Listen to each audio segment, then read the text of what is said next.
আমার গত 2 বছর আগে মাদারীপুর বাহাদুরপুর বিয়ে হয়েছে লিমন মাতবরের সাথে। ওর সাথে বিয়ে হওয়ার পর ওর ফ্যামিলি আমার অনেক অত্যাচার করে। অত্যাচার করার পর আমি আর সহ্য করতে পারতাম না। ওর আব্বু আম্মু অনেক খারাপ। আমার স্বামী বিদেশ থাকে, ওর এগুলা বললে ওগুলো কানে নিত না, বলতো কি তুই থাকলে থাক, না থাকলে নাই, না থাকলে চলে যা, এগুলা বলতো।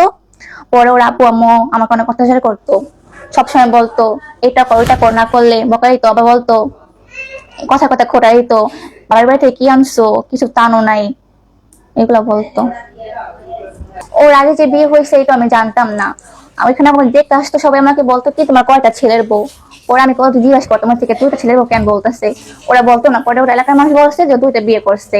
আমার মনে হইতেছে আমি যেরকম করতেছে আগের পরে, কারণ এই জন্য এরকম করতেছে এখন আমার সাথে। আর আমার বিরুদ্ধে সব মিথ্যা অভিযোগ গুলা দিতেছে, ওরা যা বলতেছে সব স্বার্থের জন্য এগুলো বলতেছে।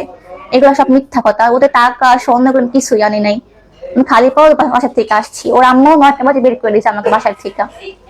ওই ছেলের সাথে আমার 2 বছর বিয়ে হয়েছে, এখন কখন দেখাও হয় নাই, আর দেশে আসার কোনো চেষ্টাও করে না। কারণ ও মনে হয় মেয়েদের রিলেশন করে, এই জন্য আসতে চায় না। বললে রাগ করে, যদি বলি দেশে আসো তখন রাগ করে কথা বললে। একবার কিস্তিতে টাকা উঠাইছিল, ওই টাকাগুলো আমার অ্যাকাউন্টে ছাড়ছিল। ওরা বলতেছে কি টাকাগুলো আমি নিয়ে গেছি, না আসলে টাকাগুলো ওরাই নিয়ে গেছে আমার থেকে জোর করে। ওই টাকাগুলো নিয়ে ওর বোন পাইতো, ওর বোন দিয়ে দিয়েছে টাকাগুলো। আমার বিয়ের পর আমাকে কিছুই দেয় নাই, স্বর্ণ পা টাকা পয়সা কিছুই দেয় নাই। এগুলো সব মিথ্যা কথা বলতেছে ওরা। আমার নাম খাদিজা ইসলাম, আমার আব্বুর নাম সোহেল ব্যাপারী। মাদারপুর বিয়ে হয়েছে 2 বছর হয়েছে, বাহাদুরপুর ইউনিয়নে। আমার জামাই থাকে ইতালিতে, ও আসে না দেশে বিয়ে হওয়ার পর থেকে। ওর আব্বু আম্মু অনেক অত্যাচার করে আমার উপর। ও যে আরেকটা বিয়ে করছে এটা আমি জানতাম না। ওর এলাকার মানুষ বলছে, যখন আমাকে দেখতে আসছে তখন বলতো যে তোমার ছেলে কয়টা বিয়ে করছে।